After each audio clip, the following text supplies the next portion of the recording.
Okay, so we're diving deep today into the world of credit cards. Yeah, credit cards. Yeah, they're everywhere, right? Right, and it seems like everyone's got a different opinion on them. Yeah, you hear it all the time. Credit cards are great for building your credit, but then they can also bury you in debt. Oh, yeah, absolutely. It's like a high-stakes game sometimes. Exactly. So let's break it all down. Yeah, let's entangle this whole credit card web and see what we can learn. We've got this whole pile of articles and research here, so we're going to try to find out, what's the real deal with these things. Yeah, let's separate the facts from the fiction and give our listeners the info they need. Perfect. So let's start with the good stuff first. Yeah, let's talk about those rewards. Everybody loves those. Cashback points miles. It sounds amazing. Yeah, who doesn't like free travel or discounts, right? Exactly. But I got to ask, how does this whole rewards thing actually work?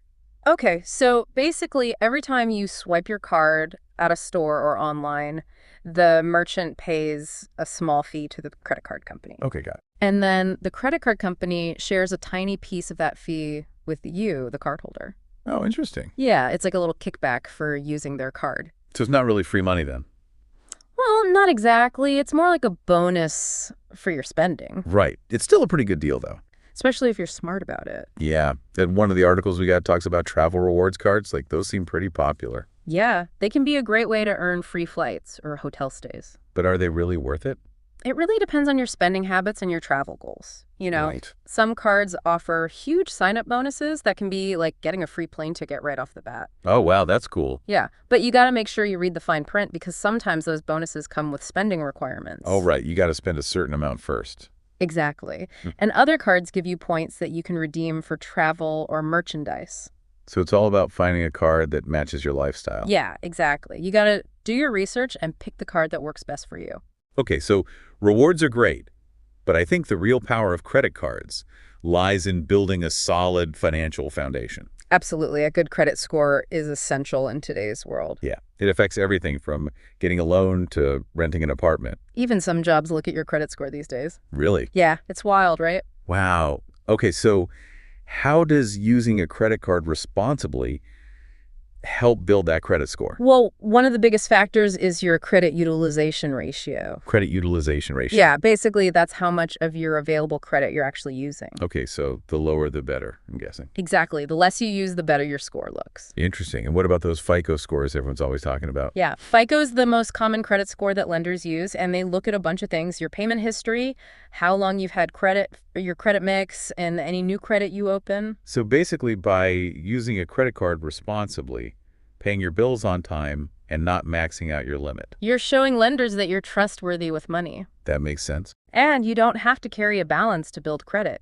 In fact, it's best to pay your balance in full every month. Oh, yeah, of course, to avoid those interest charges. Exactly. And speaking of safety, you also mentioned fraud protection, right? Right. That's a big one for me, especially with all the online scams these days. Definitely credit cards offer a lot more protection than debit cards. So if my card gets stolen, I'm not on the hook for unauthorized charges. Right. Most credit cards have zero liability protection, Which means... which means you're not responsible for any fraudulent charges as long as you report them promptly. That's a huge relief, honestly. Yeah, it gives you that peace of mind. And then there's the convenience factor, too. Right. Oh, absolutely. Online shopping, travel, emergencies. Yeah, you don't have to carry around a wad of cash everywhere. Exactly. And some cards even offer extra perks like purchase protection and extended warranties. Oh, nice. So, yeah, there are definitely a lot of upsides to using credit cards. Yeah, the benefits are hard to ignore. But let's be real here. There's a reason people are wary of credit cards, too. Oh, yeah. Those interest rates can be a real trap. You get tempted by those rewards and the convenience, and then suddenly you're drowning in debt.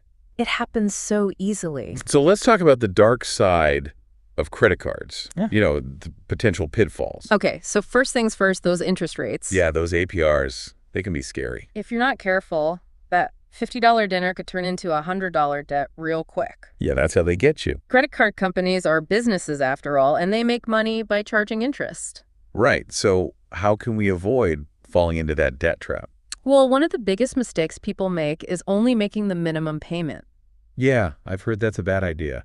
It is. Minimum payments are designed to keep you in debt for longer. How so? They only cover a small fraction of your balance, so the rest just keeps accruing interest. Oh, I see. You end up stuck in this cycle of paying and paying, but your debt barely goes down.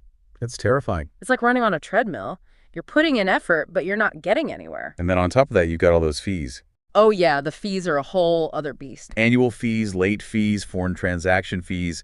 It's like they're hiding in the fine print, waiting to pounce. Yeah, you got to read that fine print carefully before you sign up for any card. So many traps to watch out for. Some cards waive those annual fees if you spend a certain amount each year. Oh, okay, so there are ways to avoid them. Yeah, and sometimes the perks might outweigh the fees, but you got to do the math and see what works for you. Okay, so with all this in mind, what's the bottom line for someone trying to navigate the world of credit cards? Well, I'd say the key takeaway is this: credit cards can be an incredibly useful tool when used responsibly. But they can also be a recipe for disaster if you're not careful. Exactly. It's all about finding that balance. So educate yourself, choose cards wisely, track your spending, pay your bills on time. And if you're ever feeling lost or overwhelmed, don't be afraid to seek out help.